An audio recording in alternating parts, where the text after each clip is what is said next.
जाहिर शाह साहब, ये फरमाइएगा कि अब ये जिस तरह अभी ब्रेक से पहले मुजम्मिल कह रहे थे कि ये इन जमातों का मकसद वोट गैदर करना नहीं होता, वोट तोड़ना होता है, तो केपी में ये जमात किसके वोट तोड़ेगी? पंजाब में सूरत हाल क्या आपको नजर आ रही है आगे?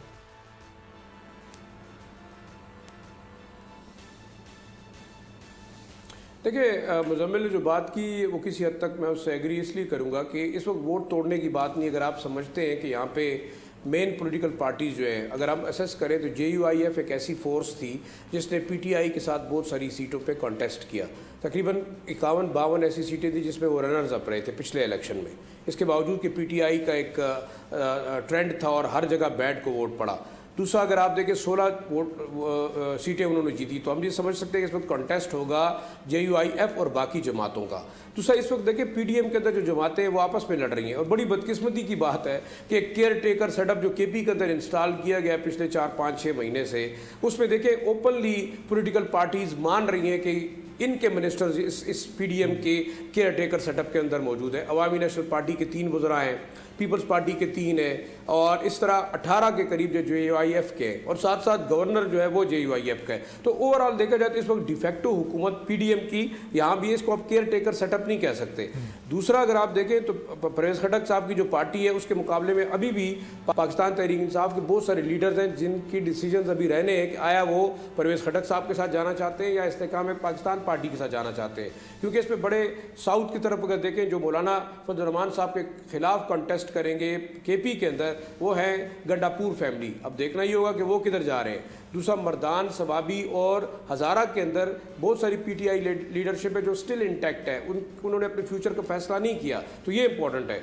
अब देखना ही होगा कि PTI प्लस PTI पार्लियामेंटेरियंस ये एक कुवत हो सकती है जो कि कंटेस्ट करेगी JUIF, अवामी नेशनल पार्टी, पीपल्स पार्टी और PMLN मेरे ख्याल में इतनी ताकतवर KP के अंदर कभी नहीं रही और अभी भी नहीं है।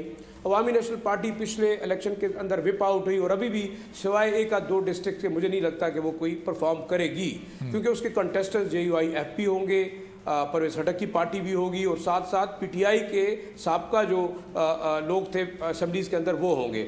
दूसरी तरफ अगर आप पंजाब की बात कर रहे हैं तो देखिए, मेरी जो ज़ाती राय वो ये है कि आप पंजाब के अंदर एक और सेटअप चाह रहे हैं जो कि लोकल सेटअप होगा।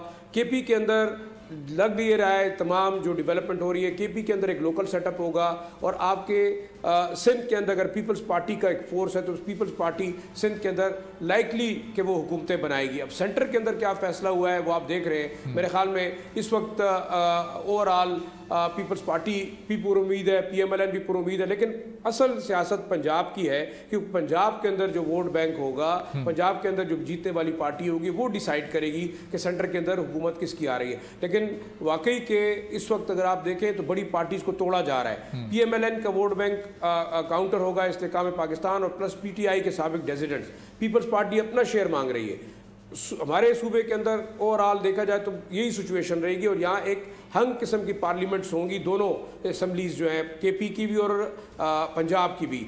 बलूचिस्तान के अंदर आप देख रहे हैं कि एक ख़ास पार्टी है, मे बी इट्स लाइकली कि वो दोबारा वो इलेक्शन जीते, बाप पार्टी है प्लस JUIF है प्लस लोकल कोलिशंस है। और सिंध मुझे ये लगता है कि पीपल्स पार्टी होपफुल है कि जो इस वक्त वो यूटिलाइज कर रही है अपनी पोजीशन को, फेडरल गवर्नमेंट को प्लस प्रोविंशियल गवर्नमेंट को, कि वो बनाएगी हुकूमत सिंध के अंदर।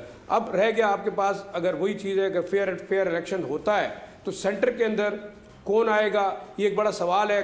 कौन चाहता है, जो प्लानर्स हैं, क्या वो चाहते हैं कि PMLN दोबारा आएगी? अगर आपने PTI के सरबराह को माइनस किया तो क्या नवाज शरीफ साहब भी माइनस हैं, मरियम नवाज साहिबा भी माइनस है? अपेरेंटली नज़र यही आ रहा है। तो मेरे ख्याल में एक बड़ी अजीब किस्म की सिचुएशन है। मैं नहीं समझता कि कोई बड़ी स्टेबल किस्म की गवर्नमेंट होगी। पाकिस्तान पीपल्स पार्टी नवाज शरीफ को मशवरा भी दे रही है खुर्शीद शाह साहब की आवाज में कि आप इलेक्शन के रिजल्ट को मानेगी, ये इलेक्शन से आप आउट कर लें और आप किंग मेकर बन जाए। मुल्क मुस्तहकम मईशत की तरफ गामजन, स्टॉक एक्सचेंज भी मुस्बत रुख दिखाने लगा। मईशत की सूरत हाल बेहतरी की तरफ जा रही है। हम IMF के कर्जा मिलने के बाद इस सूरत हाल को बेहतर मजीद कैसे कर सकते हैं? कर्ज बहाली के रोशन इम्कान, बोल ने निभाई अपनी सहाफती जिम्मेदारियां, महंगाई से परेशान आवाम के लिए उठाई आवाज। रिपोर्टर और इक़्तिसादी माहिरीन के सबसे बड़े पैनल के साथ बोल की मिशन मईशत की सबसे बड़ी ट्रांसमिशन 63% आवाम ने देखी अपनी स्क्रीन पर। अगर 21वीं सदी की हम इंडस्ट्री की कोई बात करें तो उसमें फिर इंफॉर्मेशन टेक्नोलॉजी जो है वो टॉप पर आती है। अपनी रवायात को बरकरार रखते हुए बोल अवामी मसाइल को उजागर करने में सबसे आगे। देखिए बोल की अगली ट्रांसमिशन में मोबाइल लोन ऐप का बड़ा स्कैम कैसे हुआ बेनकाब। साइबर क्राइम सर्कल रावलपिंडी की मुख्तलिफ इलाकों में कार्रवाइयां, ब्लैकमेलिंग में मुलविस ऑनलाइन लोन ऐप्स के 9 मुल्जिमान गिरफ्तार कर लिए गए हैं। अगर इस स्कैंडल से मुताल्लिक आपके पास हैं हकाइक तो बनिए बोल इन्वेस्टिगेशन का हिस्सा। आपकी शनाख्त और तमाम तर मालूमात खुफिया रखी जाएंगी, तो बस हमें ईमेल करें या व्हाट्सएप करें 0337 0310 377। सब्सक्राइब करें और बेल दबाएं ताकि कोई खबर रह न जाए।